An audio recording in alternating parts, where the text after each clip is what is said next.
മധുരയിലെ വൃന്ദാവനിൽ ഒരു യുവതിയെയും യുവാവിനെയും സംശയാസ്പദമായ സാഹചര്യത്തിൽ മരിച്ച നിലയിൽ കണ്ടെത്തി. യുവതി വർഷങ്ങളായി താമസിക്കുന്ന ഫ്ളാറ്റിൽ എങ്ങനെയാ യുവാവെത്തി? അവർ തമ്മിലുള്ള ബന്ധമെന്ത്? ഇരുവരുടെയും മരണത്തിന് പിന്നിലെ കാരണമെന്ത്? പോലീസ് അന്വേഷണം പുരോഗമിക്കുകയാണിപ്പോൾ.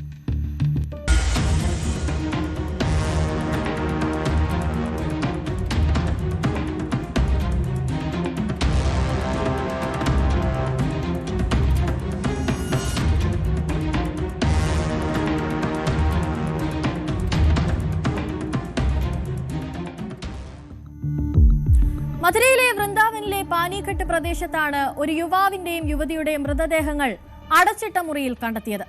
സുഭാഷ്, രാധിക എന്നിവരെയാണ് ഒരേ മുറിയിൽ മരിച്ച നിലയിൽ കണ്ടെത്തിയത്. സ്ഥലത്തെത്തി പരിശോധന നടത്തിയ പോലീസ് വ്യക്തമാക്കുന്നത് ഇതൊരു ആത്മഹത്യയാണെന്നാണ്. എന്നാൽ അവിടെ ഉയർന്നു വരുന്നത് നിരവധി സംശയങ്ങളാണ്. മരണപ്പെട്ട ഇരുവരും തമ്മിലുള്ള ബന്ധം എന്താണ്? ഇവർ മരണപ്പെടാനുള്ള കാരണം എന്താണ്? അതിലേറെ പോലീസിനെ കുഴപ്പിക്കുന്നത് മറ്റൊരു കാര്യമാണ്. യുവാവും യുവതിയും തമ്മിൽ കുറച്ചു നാളായി പ്രണയത്തിലായിരുന്നു. അതേസമയം തന്നെ ജെയ്റ്റ് പോലീസ് സ്റ്റേഷനിൽ രാധിക സുഭാഷിനെതിരെ ഒരു കേസും ഫയൽ ചെയ്തിരുന്നു. ഇതാണ് പോലീസിന്റെ അന്വേഷണത്തിൽ കൂടുതൽ കുഴപ്പിക്കുന്നത്. ഇരുവരുടെയും മരണം കൊലപാതകമല്ല, ആത്മഹത്യയെന്ന് പോലീസ് പറയുമ്പോഴും എന്തുകൊണ്ട്, എന്തിന് എന്ന സംശയം പോലീസിനെ സംശയത്തിലാക്കുകയാണ്. सूचना मिली थी, दुर्गापुर पानीघाट पड़ता थाना वृंदावन क्षेत्र है।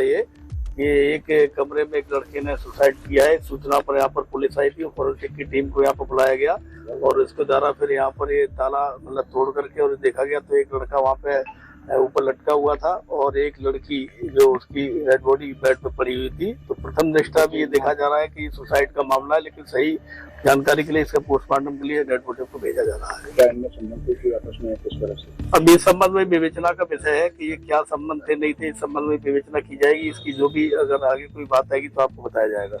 लड़का कहाँ का रहने वाला?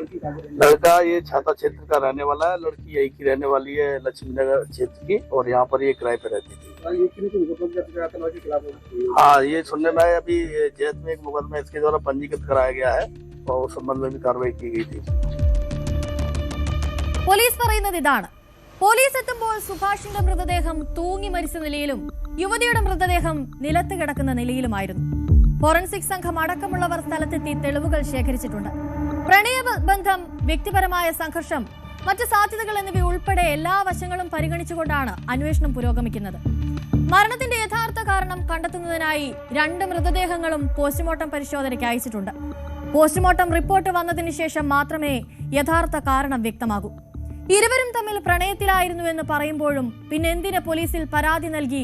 ഇവർക്കിടയിൽ സാമ്പത്തികമായി എന്തെങ്കിലും തർക്കമുണ്ടായിരുന്നോ? അതോ ഒരാളെ കൊന്ന ശേഷം മറ്റൊരാൾ ആത്മഹത്യ ചെയ്തതാകുമോ എന്നതൊക്കെ ഒരു സംശയമായി ഇപ്പോൾ ബാക്കിയാവുകയാണ്. അതിനുമൊക്കെ അപ്പുറം രാധികയുടെ താമസ സ്ഥലത്തേക്ക് സുഭാഷ് എത്താനുണ്ടായ കാരണവും വലിയൊരു ചോദ്യമായി അവിടെ നിലനിൽക്കുകയാണ്.